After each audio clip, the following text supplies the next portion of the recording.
Civil engineering desk पर आप सबका स्वागत है। आज हम बात करेंगे हार्डवर्क और करियर ग्रोथ के बीच उस एक मिसिंग लिंक के बारे में। हाँ, वो एक अपग्रेड जो आपके करियर की पूरी ट्रैजेक्टरी बदल सकता है। तो चलिए शुरू करते हैं। सोचने वाली बात है ना? रोज साइट पर 12 घंटे की मेहनत, वही चैलेंजेस, वही स्ट्रगल। लेकिन जब करियर में आगे बढ़ने की बात आती है तो सिर्फ कुछ ही लोग आगे जा पाते हैं। आखिर ऐसा होता क्यों है? इसकी शुरुआत अक्सर यहाँ से होती है। ये एक एवरेज फ्रेशर साइट इंजीनियर की स्टार्टिंग सैलरी का नंबर है। इतनी पढ़ाई, इतनी मेहनत के बाद क्या ये नंबर आपको जस्टिफाई लगता है? बिल्कुल नहीं। और यही हमारी इंडस्ट्री की एक कड़वी सच्चाई है। फ्रेशर्स के लिए सच कहूँ तो रियलिटी थोड़ी अलग है। सैलरी कम, इंडस्ट्री में जो स्किल्स चाहिए उनकी कमी, और कंपटीशन इतना ज्यादा है कि अब सिर्फ डिग्री से काम नहीं चलता। इसका नतीजा, ज्यादातर इंजीनियर्स साइट वर्क के साइकिल में ही फंसकर रह जाते हैं। तो यहाँ से हर सिविल इंजीनियर के सामने दो रास्ते खुल जाते हैं। एक रास्ता जो सब लेते हैं और एक रास्ता जो आगे ले जाता है। और इन दोनों रास्तों के बीच में जो है उसे हम कहते हैं करियर ग्रोथ गैप। और इस एक बात को जरा ध्यान से समझिए। सही डिजिटल स्किल्स के बिना एक इंजीनियर फ्यूचर लीडर बनने की जगह सिर्फ एक साइट सुपरवाइजर बनकर रह जाने का रिस्क उठाता है। ये एक छोटा सा माइंडसेट शिफ्ट है, लेकिन इसका करियर पर जो असर है ना, वो लाइफ चेंजिंग हो सकता है। चलिए इन दोनों रास्तों को साइड बाय साइड देखते हैं। एक तरफ है ट्रेडिशनल पाथ, रोल है साइट सुपरवाइजर का, सैलरी ग्रोथ बहुत धीमी और काम भी रेपिटेटिव है। वहीं दूसरी तरफ है डिजिटल पाथ, बिम इंजीनियर या डिजाइनर का रोल, जहां सैलरी में 3 से 4 गुना ग्रोथ पॉसिबल है और हाई इम्पैक्ट डिजिटल प्रोजेक्ट्स पर काम करने का मौका मिलता है। और सबसे जरूरी बात, एक फ्यूचर इजीली रिप्लेसेबल है और दूसरा इन डिमांड स्पेशलिस्ट का। तो अब ये सवाल खुद से पूछने का है, जो रास्ता अभी चुना है, क्या वो सच में ग्रोथ की तरफ ले जा रहा है या कहीं एक डेड एंड की तरफ? और उस डेड एंड से निकलने का रास्ता है सॉफ्टवेयर। ये सिर्फ टूल्स नहीं है, ये करियर को अपग्रेड करने का एक पूरा सिस्टम है। तो आते हैं सबसे जरूरी पॉइंट पर। सॉफ्टवेयर स्किल्स ही वो ब्रिज हैं, वो पुल हैं जो साइट की मेहनत को रियल करियर ग्रोथ से जोड़ते हैं। ये वही मिसिंग लिंक है जिसके बारे में हम शुरुआत से बात कर रहे हैं। और ये सिर्फ कहने की बात नहीं है, डेटा इसको सपोर्ट करता है। फ्यूचर डिजिटल कंस्ट्रक्शन का है। हर साल सॉफ्टवेयर स्किल्स मांगने वाली जॉब पोस्टिंग्स 37% से बढ़ रही हैं। इंडस्ट्री बहुत तेजी से बदल रही है। सवाल यह है, क्या हम इसके साथ बदल रहे हैं? और इस बदलाव में सबसे बड़ा रोल है बिम का। देखिए, ये सिर्फ एक 3D मॉडल नहीं है।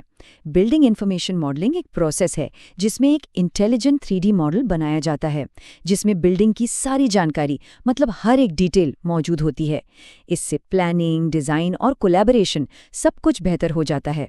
तो इस डिजिटल दौर में सफल होने के लिए एसेंशियल टूलकिट क्या है? वो कौन से सॉफ्टवेयर हैं जो आने ही चाहिए? चलिए इसे डीकोड करते हैं। शुरुआत होती है ऑटोकैड से। ये फाउंडेशन है, जरूरी भी है, लेकिन ये फ्यूचर नहीं है। आज के टाइम में सिर्फ ऑटोकैड आना भीड़ से अलग खड़े होने के लिए काफी नहीं है। ये तो अब एक बेसिक जरूरत बन चुका है। अब बात करते हैं एक अनसंग हीरो की, MS एक्सेल। सिविल इंजीनियर्स के लिए एडवांस्ड एक्सेल स्किल्स बहुत ही ज्यादा जरूरी हैं। क्वांटिटी सर्वेइंग हो, project billing, estimation reports, budget planning से लेकर डेली डेटा मैनेजमेंट तक, सब कुछ एक्सेल पर ही तो डिपेंड करता है। फिर आते हैं स्ट्रक्चरल एनालिसिस की दो पावर हाउसेस, स्टैड प्रो और ईटैब्स। ये स्पेशल सॉफ्टवेयर हैं जो एक स्ट्रक्चर के डिजाइन और उसकी स्ट्रेंथ को एनालाइज करते हैं। सोच लीजिए, स्टैड प्रो वर्सेटाइल है हर तरह के स्ट्रक्चर के लिए, जबकि ईटैब्स हाई राइज बिल्डिंग्स का स्पेशलिस्ट है। ये दोनों ही टूल्स एंश्योर करते हैं कि स्ट्रक्चर हर तरह के लोड को आसानी से सह सके। जैसा कि यहाँ दिख रहा है, ये सॉफ्टवेयर इंजीनियर्स को कॉम्प्लेक्स स्ट्रक्चर्स को मॉडल और एनालाइज करने में हेल्प करते हैं। बीम्स, कॉलम्स, स्लैब्स, ये पूरा नेटवर्क इन्हीं टूल्स पर डिजाइन होता है। सच कहूँ तो ये बिल्डिंग के डिजिटल नींव की तरह हैं। और अब बात उस नंबर 1 स्किल की जो रिक्रूटर्स ढूंढ रहे हैं, और वो है रेविट। ये बिम का सबसे पावरफुल टूल है और 2026 के हायरिंग ट्रेंड्स के हिसाब से ये एक ऐसी स्किल है जो करियर को सबसे तेजी से एक्सेलरेट कर सकती है। आखिर रेविट एक गेम चेंजर क्यों है? क्योंकि ये सिर्फ 3D मॉडल नहीं बनाता, इसका automatic clash detection feature project शुरू होने से पहले ही डिजाइन की गलतियां पकड़ लेता है, जिससे टाइम और पैसा दोनों बचते हैं। एक ही मॉडल से सारे प्लान्स, सेक्शंस, डॉक्यूमेंट्स जनरेट हो जाते हैं और अलग-अलग टीम्स आसानी से मिलकर काम कर पाती हैं। तो अब सवाल ये उठता है कि शुरुआत कहाँ से करें? इसका एक बिल्कुल क्लियर रोड मैप है। चलिए अब क्या से कैसे पर चलते हैं। ये है ट्रांसफॉर्मेशन की जर्नी। स्टेप 1, बेसिक्स मास्टर करें, ऑटोकैड और एडवांस्ड एक्सेल। स्टेप 2, एक स्ट्रक्चरल टूल सीखें जैसे स्टैट प्रो। स्टेप 3, रेविट और बिम वर्कफ्लोज में डीप डाइव करें। चौथा और सबसे ज़रूरी स्टेप, सीखी हुई स्किल्स से एक प्रोजेक्ट पोर्टफोलियो बनाएं। और पांचवा, इन सब के बल पर एक हाई ग्रोथ बिम रोल में ट्रांजिशन करें।